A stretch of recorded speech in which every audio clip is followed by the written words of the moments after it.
Hey, Eastern Oregon, thank you for joining us on this special day. Uh, uh, this is normally the day when we talk about the CHD's MAT program, which is the Medical Assistant Treatment Program, having to help people get over their opioid addictions. But today we kind of have an urgent situation that we need to talk about, and we have a number of guests here with us. Chief Bell, who is the LeGrand Police Chief, Lisa Cully, who is a mentor to help people get through their addiction, Carrie Brigiotti, who you all know, we've spent lots of time together, and Aaron Griggs, who is also from CHD. Hey, thank you guys for being with me today here. And the reason we're having this conversation is because essentially the illegal input, and Gary, you'll have to correct me here if I'm wrong, but the illegal incoming opioids that some people are addicted to, some of them have been laced with, and we've seen this in our area, they're laced with fentanyl, and that has recently led to some deaths and overdoses. And so, I don't know, why don't you take it off? Start and tell us about what's going on and how that is affecting us. Sure. Thanks, Brent, for having all of us on, but I appreciate the opportunity to communicate with the community about this important topic. Look, over the course of the last several weeks, the LeGrand Police Department has seen what I feel is a pretty alarming trend in calls for service that appear to be related to overdoses of suspected counterfeit opioid pills. In several of these cases, we've recovered pills that are similar in appearance to the counterfeit fentanyl-laced opioid pills that have been related to fatal overdoses in communities all over Oregon and our nation, for that matter. Sometimes on the street, these pills are referred to or called blues or M30s. These overdoses that I'm referencing are still here locally. They're still under investigation, and we're working to have the pills analyzed so we know exactly what is in them.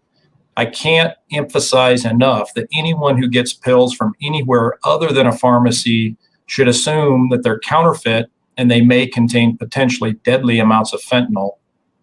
The counterfeit pills that we've seen dangerously resemble pills manufactured by pharmaceutical companies. However, these pills contain fentanyl, a synthetic opioid that is 50 to 100 times more potent than morphine and up to 50 times more potent than heroin. Even tiny doses, as little as 2 milligrams, the size of 2 grains of salt, can be a fatal dose for most people, Brent. Wow. And so I guess the first thing that comes to my mind is, what would be the motivation for even lacing? I mean, if you were an illegal drug manufacturer, why would anybody even do that? And maybe that doesn't matter, but it doesn't change the danger, but why? Why would people do that? Yeah, the others may be able to respond to this as well, but from what I understand, Brent, fentanyl is a synthetic opioid. And so the vast majority, the information that we're getting is the vast majority of these are coming either from Mexico or China. And it's just ease of manufacture. And the strength of the synthetic opioid allows it to go a lot further. But the underlying problem is that they're not regulated. So there's no way of knowing how much of the synthetic opioid fentanyl is in each one of these tablets. And so from one pill to the next, I mean, you could have, a different dosage, if you will, unlike if you get a prescribed medication through your pharmacy. So tell us kind of how that's making its way onto the street. I mean, in the sense of, what are your officers experiencing, without disclosing personal information? Can you kind of tell us how that has manifested itself publicly over the last couple of weeks? Yeah, so any one of your viewers can do a Google search on M30 pills or blues or counterfeit opioid pills, and they can see a lot of this information. This is pervasive, not only just in Oregon, but around our country. And it's a number of different ways, Brent. And as you've mentioned, it would be irresponsible for me to share information about ongoing investigations. But what I can tell you is these pills can be distributed to end users through, the traditional ways of drug dealing, where one person purchases them locally from another person. And there's also an alarming trend where people are able to buy these through the internet. And obviously, there's a number of mechanisms that they're using in order to make that so that it's covert and it's challenging to investigate. But we are working with our partners with the FBI, because obviously any sort of sales of these that happen, whether it's in our community or other places around the state and country, if it's internet sales, obviously it's crossing state lines. So the FBI is involved in this, and we all recognize the problem that's going on. And if to our viewers, if you're out there and you have a question about any of this, this is a great panel of experts, and I just would encourage you to put those questions in the Facebook feed, and we will answer those questions the best we can or get them to our panel here. So, have we had deaths locally, Gary, that for the most part that we can attribute that this is probably the cause? We have had overdose deaths in the last several weeks, Brent, unfortunately. So that I don't want to sanitize this too much, because we're talking about human beings. Right. And, these people they're someone's family members. So, unfortunately, we've had loss of life. And so our efforts, I know that my partners here, we just want to share information so that, let's just be honest. We all should know better than to take pills or ingest things into our body that we're not certain what they are. But, addiction is something that people struggle with, and these are human beings. But yes, we've had deaths. And, but I want to be clear, Brent, that the overdose deaths that we have had, we have very strong suspicions about the counterfeit opioid pills that we're speaking of being related, but it will be some time before we're able to get, actual analysis of those to know exactly what is actually in those pills.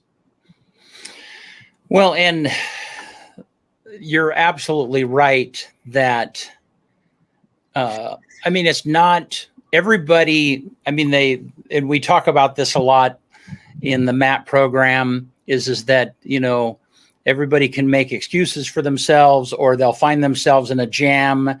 It's not going to happen to me, but yeah, it can happen to your kid or your grandson or your nephew or, whatever, or you. And and I guess that's the thing that was surprising to me when we started talking about this conversation, is it hadn't really occurred to me that somebody recovering from a surgery with pain pills could find them in a place where they are addicted to opioid drugs, and maybe they cannot. And we all know that the pharmacies are trying to do a good job of triangulating with each other and communicating. So then to cut off that source of people using prescription drugs. And so it's not unlikely that somebody who's addicted could be looking for a source for the fix that they need, and could find themselves in a place just like this. And yeah, somebody that we know, somebody that we feel sympathetic for, could end up overdosing. And so, hey,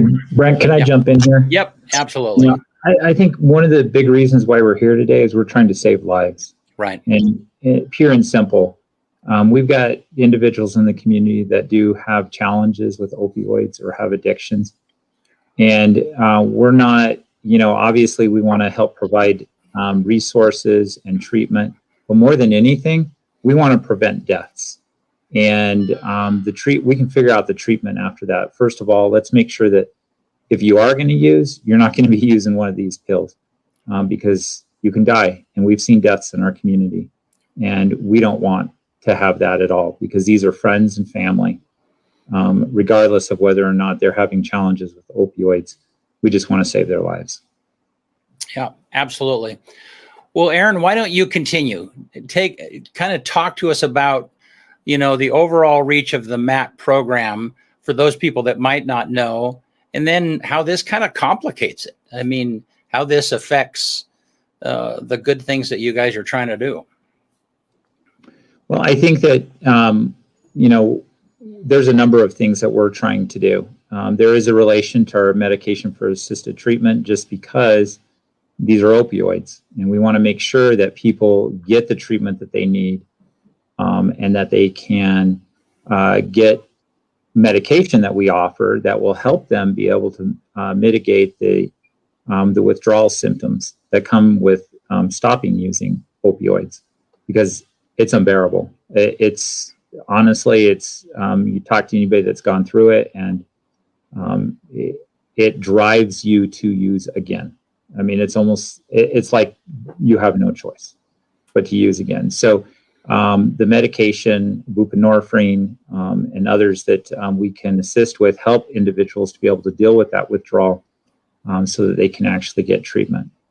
But even more so than that is that when an individual is experiencing an opioid overdose, whether it's from taking illicit pills, whether it's taking their prescribed medication that they have for pain, and they got too much of a dose, there is a drug that will save their life instantly, and this is naloxone. We distribute naloxone in the community. Lisa's going to talk about that here today. And we try to get that out in the community everywhere we can to make sure that people have access to that. They can save lives. The only way we can get people treatment is if they're still alive. So we have to first save them through things like naloxone. Yeah.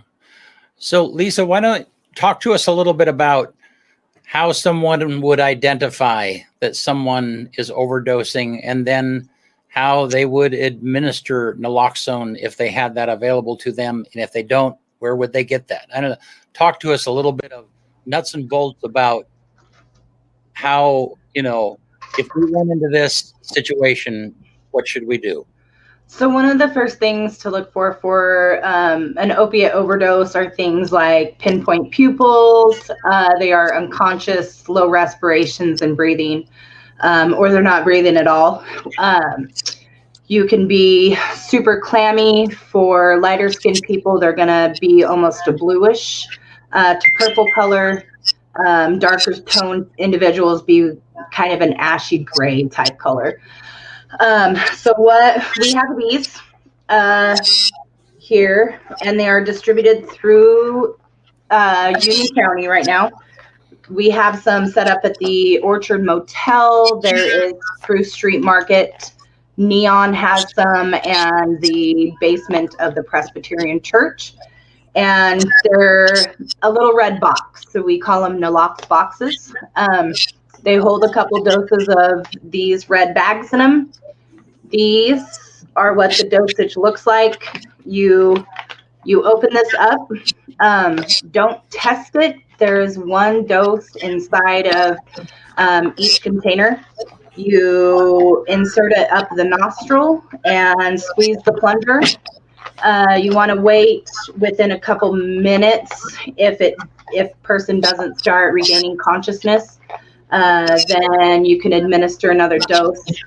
The thing with the fentanyl on the street right now is that it can take a couple extra doses to, start rousing people. There is a CPR mask inside each one of these and contact information for our Hope Line. You want to start rescue breathing, and you do want to call paramedics even if the person becomes responsive, because there can be additional effects of the opiates that need to be addressed by a medical professional. This is to literally just save a life at that exact moment so they can get medical help, and then, hopefully we can get some other services wrapped around them to get them some long-term help. So. And I talked to someone recently who had administered this in a situation, and he said, the person literally looked like they were gone. They were dead. There was no response whatsoever. And that, it literally brought them back. It was, so it can be incredibly responsive. But in the meantime, and I think, Gary, you mentioned this offline a little bit, is that we still have to do the basic life support. I don't have that right, but if they're not breathing, you have a breathing mask. You got to give them breath. If their heart's not beating, you've got to give them chest compressions. So all of that same thing, along with dealing with this naloxone and such, so on and so forth. Any of you guys want to comment about that? The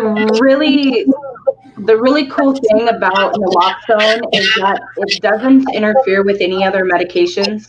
You can give it to everybody. It doesn't have any other interactions. It literally just stops an opiate overdose. So the way that it works is it goes in and it kicks that opiate out of the receptor, and that's all it does. So individuals who are administered Narcan are going to wake up pretty cranky, and they will be showing signs of withdrawal because that's what you've done. You've put them into a withdrawal state. So anybody who does administer this and sees that happening, that's what's going to happen. They're not going to be very happy, and they're going to be hurting, but you've just saved a life, so it's okay.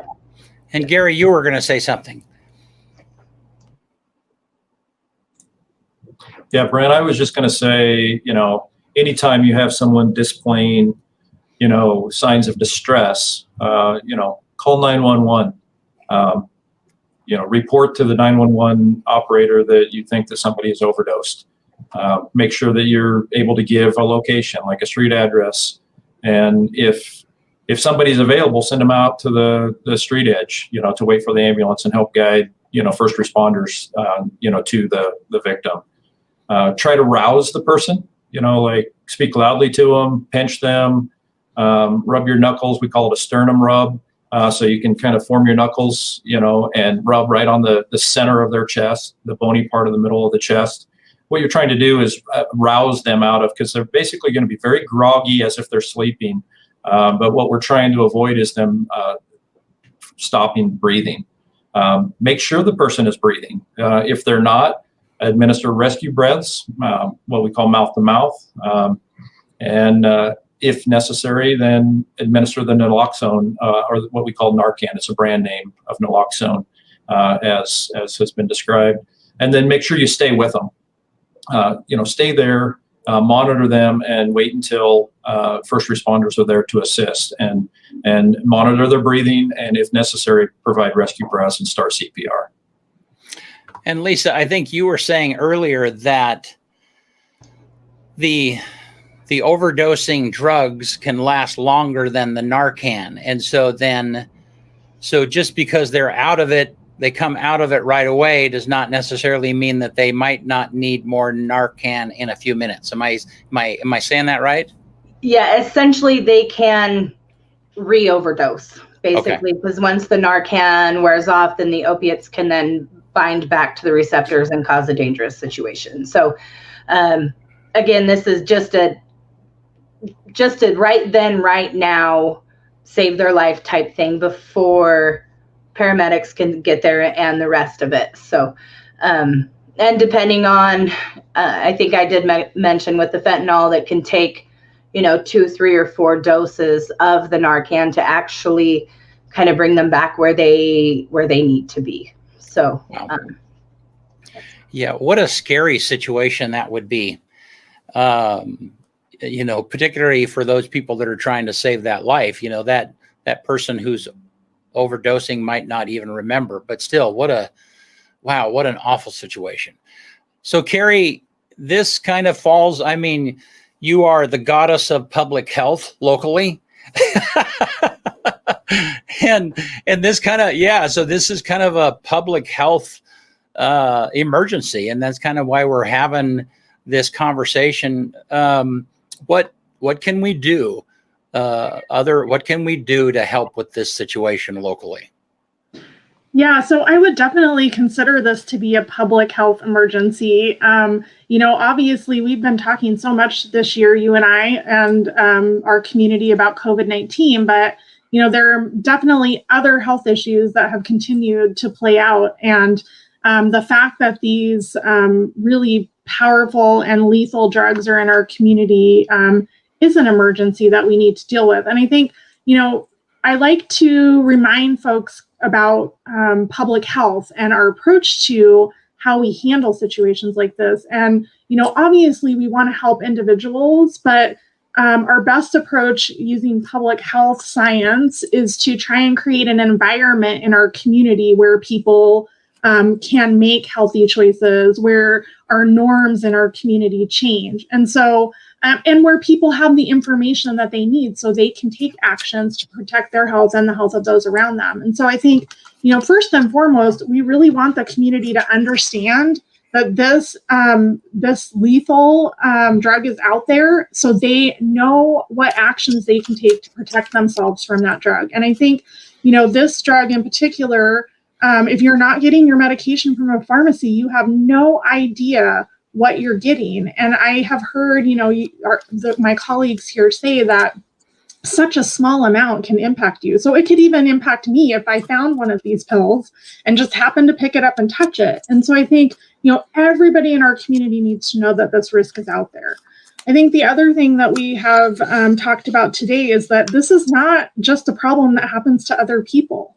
This could be our family members and friends that have a disease that causes them to seek out medications. And we really need to have, again, information so we can protect them, but also so we can potentially save their lives if they find themselves in a situation where they're experiencing an overdose. And, I think one of the norms that I would really like to see us adopt in our community is, number one, really recognizing that this is a problem that can happen to any of us, and that there are ways that we can prevent it. Number one, by providing the information about these drugs that are out there. But, we talked about the naloxone kits, and I just happen to have mine here. And I haven't had to use mine, and I really honestly hope that I never do. But just in case, I have it. And I know that if for some reason I encounter somebody that is overdosing, that I can literally take an action to save their life because I have this. And so I would really encourage people in our community, even if you don't think you'll ever use it or don't think you know somebody that would overdose, like if we all have one of these, we could save somebody's life. And I think that's what we're all here trying to do today. And I think, one of the other things, we deal with outbreaks in public health, right? So right now we are telling our community there's an outbreak going on. There is an outbreak of people taking these medications that can lead to fatal outcomes. And so we really need to take this problem seriously and protect our community. And so, I think all of us are here today showing a united front that we want the information out there so we don't have this emergency, take any more steps than it is taking right now. We can stop it. So, Carrie, there's probably someone out there that they maybe have a family member or they're close to someone who might be struggling with opioid addiction. And they're like, man, I would love to have one of these things in my pocket. I would love to have. How would they get a hold of that? What's the procedure that they could do to get a hold of one of those kits? So I'm going to let the rest of the team address that. I know that we talked about some sites in the community where you could get them. Lisa mentioned those, but there might be other ways to get them. So I want to let the rest of the team share where you can get one. So you can call the Center for Human Development, and we have naloxone kits that we can get to you. You can also go to your local pharmacy and get naloxone. If you have the Oregon Health Plan, it's my understanding you can actually get that for free from your pharmacist. So there's a lot of resources, and Lisa mentioned, I think we have 5 nalox boxes. They look like emergency kind of rescue box looking things that are on the wall in a few different locations in the community where you can pick those up, and we replenish those on a regular basis. More than anything, I think we want people to know that diversion programs like naloxone not only save people's lives, but it keeps them around for another day so that they can choose to make a change in their life and choose treatment. And we've seen that happen before, where somebody has overdosed, been saved through naloxone, and then made the decision very quickly to get into services and get treatment. So Lisa, did you want to add to that as well? I did, just real quick. The nalox boxes that we have set up, I've had the question asked, you do not need to like break the glass to get the kits out of it. The top just opens and shuts. Each place that they are at is in sort of a discrete location. You can find it easily, but to counteract the stigma and other things that can go along with retrieving this medication, we've tried to put it so people can see it, but it's not easily recognizable that they are getting it. And do not keep Narcan in your car or anywhere that it is subject for extreme heat or extreme cold, that it can lessen its effectiveness for it. So again, those locations they're on the side of the Orchard Motel. We have one at Spruce Street Market. There is one at Neon, and there is one at the basement of the Presbyterian Church, which also holds our local Narcotics Anonymous meetings too, if people are interested in that route also. So the point of those boxes, go ahead. Yeah, I would just add to what Lisa said. We are looking for more locations in the community that would be willing to host having a nalox box set up in their organization or around their organization. This even could be placed in places of business as well. So this medication is not dangerous. If somebody was to get a hold of it and administer it, and they weren't going through an opioid overdose, it's not going to it's not going to be harmful to them. So it's safe for us to have out in the community and for people to get. And even if you just want to have it and you see it there, get it from the box. We're going to replenish it. Right. Good. And that was kind of where I was going. So it's not like a fire extinguisher that's going to be to cover a fire that is nearby. That's not the point. The point is it's an access point for people. So if you are in that exact situation, maybe you're a user and you worry about, hey, I'm in this bind, I'm in this situation, and I can't get out of this funk right now, but I don't want to die. And so this is a place where they can access that themselves, put it in their pocket, and so there's an access point for them. So one of the questions that came up on Facebook is the Good Samaritan Act. Gary, can you talk to us about that and how that helps in this kind of a situation? Yeah, certainly, Brent. I'm happy to. This came about because there was a period of time where, people would be with someone who overdosed, and out of fear that they would get in trouble through criminal prosecution for some drug offenses or something, they wouldn't call for an ambulance. They wouldn't call for assistance. And so that led to a lot of people overdosing and dying. And so with this Good Samaritan law, if someone is overdosing, you can call for medical help, call 911, don't be concerned, because you cannot be arrested or prosecuted for possession of drugs or drug paraphernalia, being in a place where drugs are used, or for violating probation or parole if it's because of a drug use or possession. So the idea, Brent, behind this is we just don't want people to die because no one will call, because they're afraid that they're going to get in trouble with the law if there's drugs there at the scene. Good. And again, somebody on Facebook just commented, hey, I tried to get one and it was $135 for my pharmacy. Again, they just need to reach out to CHD and you guys will help that. And while I'm thinking about it, I'm going to put the number up here for someone who is struggling with opioids addiction. They call this number. They'll help you get started on the program. Even if you're not ready to get on the program, they'll kind of talk to you about what the choices are and the solutions that are out there for you. So good. Well, anything else that go ahead. Even if you want to just get naloxone from us.